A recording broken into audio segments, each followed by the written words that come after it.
मेरे साथ मेरे सहयोगी अभिषेक जुड़ रहे हैं जो आपको कुछ चीज़ें बताने जा रहे हैं। देखिए, एसआईपी हो, पीपीएफ हो, दोनों के अपने अपने कुछ फायदे भी होते हैं, कुछ सीमाएं भी होती हैं।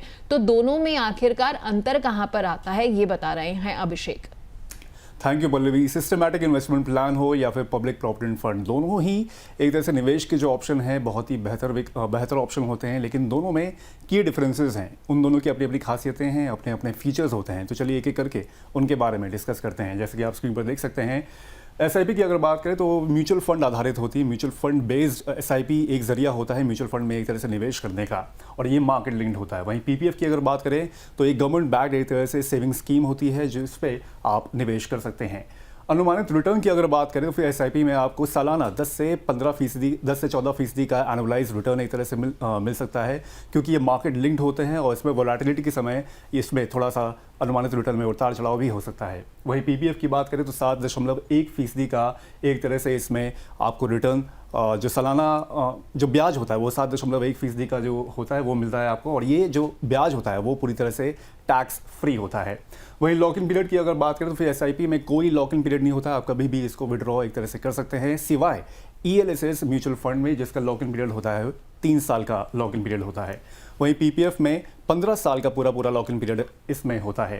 टैक्स छूट की अगर बात करें तो फिर ईएलएसएस पर इनकम टैक्स की सेक्शन 80C के तहत 1.5 लाख रुपए के निवेश पर पूरा वो एक तरह से टैक्स एग्जेम्प्ट कर सकते हैं। वहीं long term capital gain tax जो होता है वो 12.5% का इसमें एक तरह से लगता है। वहीं पीपीएफ की अगर बात करें तो फिर इसमें भी सेक्शन 80C के तहत 1.5 लाख रुपए का जो पूरा सालाना निवेश होता है वो पूरी तरह से एक तरह से टैक्स एग्जेम्प्टेड हो जाता है। वहीं ब्याज जो होती है पीपीएफ की वो भी एक तरह से पूरी तरह से टैक्स फ्री होती है। लिक्विडिटी की अगर बात करें तो फिर एसआईपी ज़्यादा लिक्विडिटी लेकर चलता है, क्योंकि इसमें एक तरह से आप कभी भी जल्दी विड्रॉ कर सकते हैं। T+1 और T+2 का एक तरह से इसमें सेटलमेंट होता है, यानी कि ट्रेडिंग के अगले 1 या 2 दिन के अंदर सेटलमेंट हो जाता है, उसके बाद आप तुरंत ही इसमें पैसा आप विड्रॉ कर सकते हैं। वहीं पीपीएफ में थोड़ी सी विड्रॉल लिमिट जो होती है वो सीमित होती है, 5 साल के बाद ही मिनिमम आप इसमें आंशिक विड्रॉवल एक तरह से पार्शियल विड्रॉवल कर सकते हैं। वहीं जोखिम की अगर बात करें तो फिर एसआईपी क्योंकि मार्केट लिंक्ड होती है इसलिए इसमें मीडियम टू हाई रिस्क होता है। वहीं अगर पीपीएफ की बात करें तो फिर इसमें बेहद कम रिस्क होता है, या फिर एक तरह से रिस्क होता ही नहीं, क्योंकि इसमें एक तरह से गवर्नमेंट बैकिंग होती है। तो ये हैं की डिफरेंसेस एक तरह से एसआईपी में और पीपीएफ में, जिसको आप समझकर एक तरह से अपने निवेश का डिसीजन ले सकते हैं। Over to you Pallavi. बहुत बहुत शुक्रिया अभिषेक आपका। आपने दोनों के बीच में डिफरेंस जो है बहुत अच्छे से भी समझा दिया और ये भी बता दिया कि दोनों के अपने क्या क्या फायदे हैं और कहाँ कहाँ पर सीमाएं भी आ जाती हैं। खैर, वापस अंकुश जी के पास लौटते हैं। अंकुश जी, अगर किसी व्यक्ति को रिटायरमेंट की प्लानिंग करनी है तो एसआईपी, पीपीएफ दोनों को किस रेशियो में चुने, कैसे बैलेंस करके जो है वो अपने पोर्टफोलियो में इनको शामिल करें?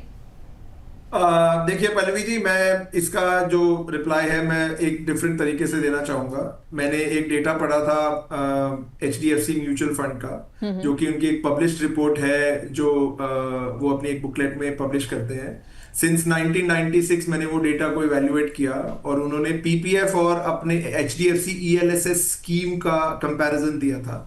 सिंस 1996 अगर आप करीबन 1 लाख रुपए सालाना एक पीपीएफ में या फिर एक HDFC ELSS में आप निवेश कर रहे हैं तो 2024 में आपका जो ELSS का पैसा है वो मैं बाद में फिगर बताऊंगा, बट पीपीएफ का जो पैसा है वो करीबन एक्यूमुलेट होके ब्याज के साथ, क्योंकि ब्याज किसी टाइम पे 1996 में 12% का ब्याज होता था, अब करीबन 7% है।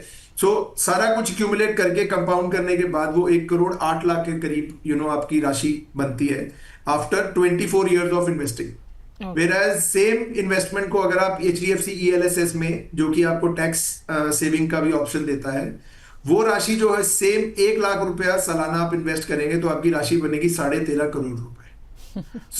कहने का मतलब यह है कि आपको ये चीज अंडरस्टैंड करनी है। जैसे कि आपने सवाल किया कि रिटायरमेंट प्लानिंग के वजह से, देखिए रिटायरमेंट प्लानिंग, अगर कोई यंगस्टर रिटायरमेंट प्लानिंग कर रहा है अपनी 25 साल या 30 साल की उम्र में, उसके लिए 25 से 30 साल है रिटायरमेंट को अचीव करने के लिए, तो उसके लिए तो डेफिनेटली एक जो इक्विटी लिंक्ड इन्वेस्टमेंट्स है वो ज्यादा सेंस बनाती हैं।